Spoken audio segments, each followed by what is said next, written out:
Baik, harga makanan semakin meningkat sejak beberapa bulan lepas dan Malaysia tidak terkecuali. Malah pakar menyifatkan harga beras akan turut meningkat, iaitu makanan ruji untuk negara Asia. Sebelum ini harga makanan melibatkan gandum dan juga bijirin lain sehinggalah kepada daging dan juga minyak makan meningkat mendadak. Ia dipacu faktor kos baja yang tinggi dan juga kos tenaga yang semakin melonjak. Selain itu, pakar sifatkan tindakan sekatan ekspor juga mengganggu rantaian bekalan. Indeks harga makanan Organisasi Pertanian dan Makanan PBB menunjukkan harga beras antarabangsa meningkat ke paras 12 bulan tertinggi. Negawani pagi ini kami bawakan secara langsung dari Pasar Borong Selangor. Rakan setugas Haris Ashraf Hasnan sudah bersedia di sana bersama dengan peniaga dan juga pakar. Haris sendiri komplain sebelum ini membeli barangan dengan begitu mahal dan sebagainya. Mungkin apa cerita kita pagi ini untuk kita bawakan? Ya, Najib, sudah tentu kalau kita bercakap berkenaan dengan sekuriti makanan ini, di sinilah tempatnya yang akan menentukan harga sama ada nasi ayam akan terus naik ataupun tidak. Makanan anda akan tersedia di meja makan di dapur ataupun tidak. Inilah realitinya dan di sinilah sebenarnya antara tempat di mana yang menjadi titik penting dalam menentukan harga-harga ataupun bagaimana selepas ini kelangsungan sekuriti makanan di Malaysia. Dan sudah tentu saya tak akan bercakap seorang hari ini. Kita ada dua tetamu dan untuk waktu ini saya nak bersama dengan Profesor Madya Dr. Cik Wan Jasimah Wan Muhammad Razi, Pensyarah Jabatan Pengajian Sains dan Teknologi Fakulti Sains Universiti Malaya. Prof, terima kasih kerana sudi bersama dengan Niaga Awani. Kita bersara luar di Pasar Borong Selangor, kita melihat kepada realiti sebenar apabila berlakunya krisis. Kita nampak krisis rantaian bekalan, COVID-19 yang menjejaskan ekonomi dan akhirnya kita nampak realiti stok ayam kadang-kadang tak ada, harga ayam naik, bijirin mahal, dedak ayam sebagainya. Macam mana kita nak memahami realiti sekuriti makanan di Malaysia ini, Prof? Terima kasih. Assalamualaikum warahmatullahi taala wabarakatuh dan selamat pagi kepada semua pendengar-pendengar Astro Awani di mana sahaja anda berada dan terima kasih kepada saudara Haris kerana menjemput saya pagi ini untuk bersiaran langsung di Pasar Borong Selangor. Jadi untuk menjawab persoalan yang dikemukakan oleh saudara Haris hari ini, kita bersembang santai ya tuan-tuan dan puan-puan. Jadi kita sudah lihat kesannya cukup banyak ekoran daripada beberapa isu-isu yang telah banyak dibincangkan sama ada di media sosial hari ini kita lihat. Jadi untuk hari ini kita dalam menghadapi sekuriti makanan ini perlu ada tindakan, perlu ada persiapan di peringkat individu, di peringkat keluarga, di peringkat masyarakat, di peringkat negara. Jadi saya lebih suka untuk membincangkan apa peranan kita sebagai pengguna dalam menghadapi krisis makanan pada hari ini. Macam Prof menyatakan ada banyak peringkat. Kita tahu kita seringkali berbincang berkenaan dengan dasar polisi, apa kerajaan kena buat, apa dasarnya dan juga ada persoalan sama ada kita ada banyak dasar tetapi apa jadi dengan dasar-dasar kita. Tetapi Prof nampaknya lebih tekankan berkenaan dengan kepenggunaan rakyat itu sendiri dalam menentukan kelangsungan apa yang akan ada di meja makan mereka. Mungkin Prof boleh kongsikan melihat kepada sebagai contoh mungkin terutama golongan B40 yang terjejas, apa yang perlu mereka lakukan dalam menghadapi krisis global yang mencengkam sekuriti makanan negara ini? Okey, sebenarnya apa yang dikemukakan oleh saudara Haris tadi iaitu satu poin yang baik. Malah saya ingin tekankan di sini, bukan hanya bilangan B40 sahaja yang terjejas apabila kita bercakap tentang keselamatan makanan. Semua penduduk di seluruh di Malaysia ini tak kira peringkat mana sekalipun, sekiranya bekalan makanan itu terjejas, maka semua akan terlibat. Jadi di sini saya ingin menekankan apa peranan pengguna. Misalnya yang pertama, kita sebagai pengguna mempunyai kuasa membeli. Ini seringkali diperkatakan. Hari ini kita berada di Pasar Borong Selayang, Selangor, maaf, di mana rata-rata kita lihat ada banyak ayam di sini tetapi mereka telah menetapkan harga RM8.90 sekilo. Kemudian dikenakan sedikit charge perkhidmatan yang mana saya fikir itu amat berbaloi.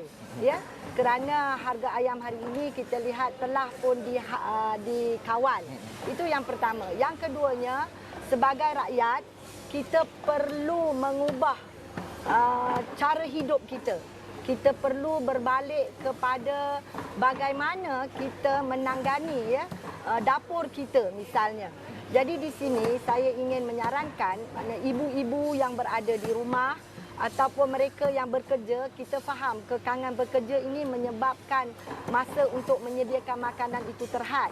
Tetapi kita kena ingat bahawa masak sendiri itu lebih sihat, lebih selamat. Kemudian bagi mereka yang bekerja misalnya, boleh menyediakan bahan-bahan mentah seperti bawang, cili. Kita sediakan pada hujung minggu atau pada ketika bercuti dan kita simpan stok ini di dalam peti ais, freezer.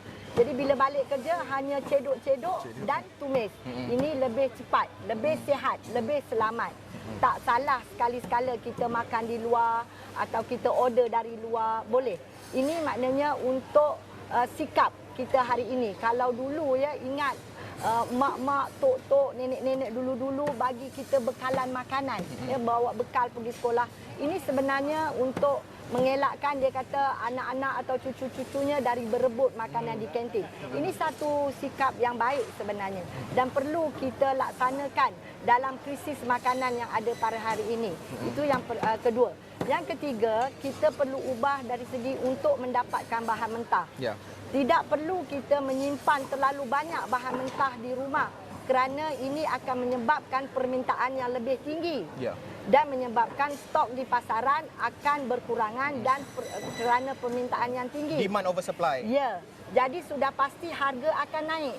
Jadi sebagai pembeli yang bijak, ibu-ibu atau pengguna-pengguna yang bijak, kita perlu mengatur menu harian.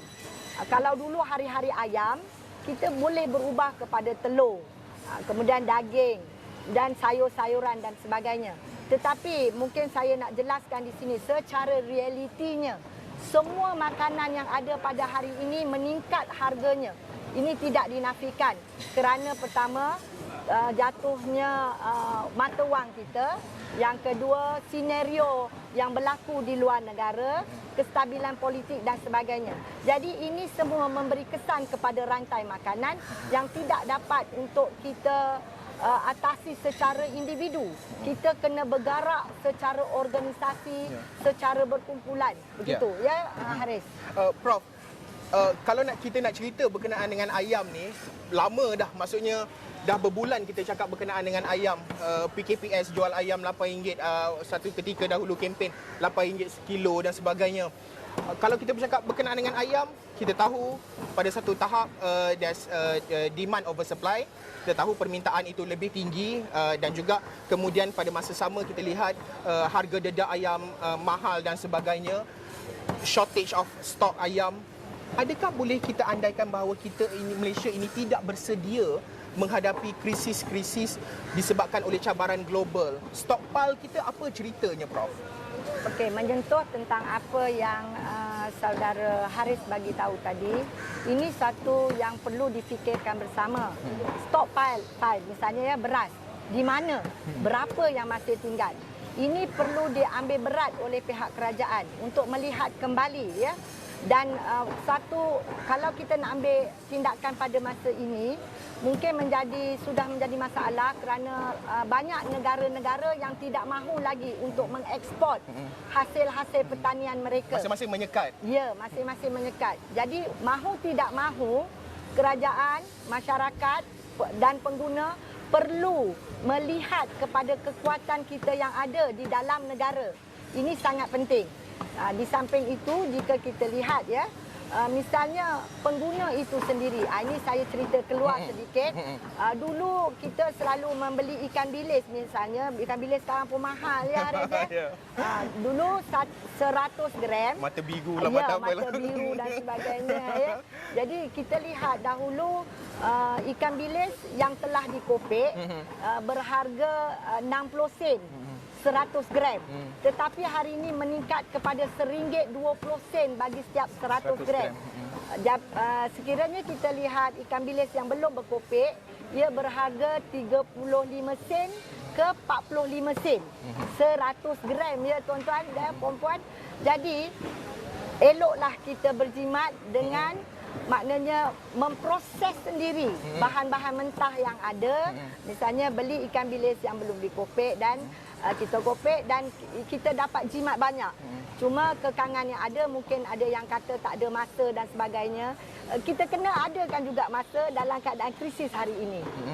Mungkin secara ringkas akhir sekali, dalam kurang 1 minit ini, mesej Prof kepada penonton-penonton terutama suri rumah yang hari-hari yang akan membeli produk-produk di Pasar Borong ini nak masak untuk ahli keluarga, mungkin ada nasihat Prof. Baik, terima kasih kepada pendengar-pendengar Astro Awani di mana sahaja anda berada. Pertama, saya ingin menyarankan gunakan kuasa membeli anda dengan membuat perbandingan harga. Yang kedua, berubah dari segi menu harian.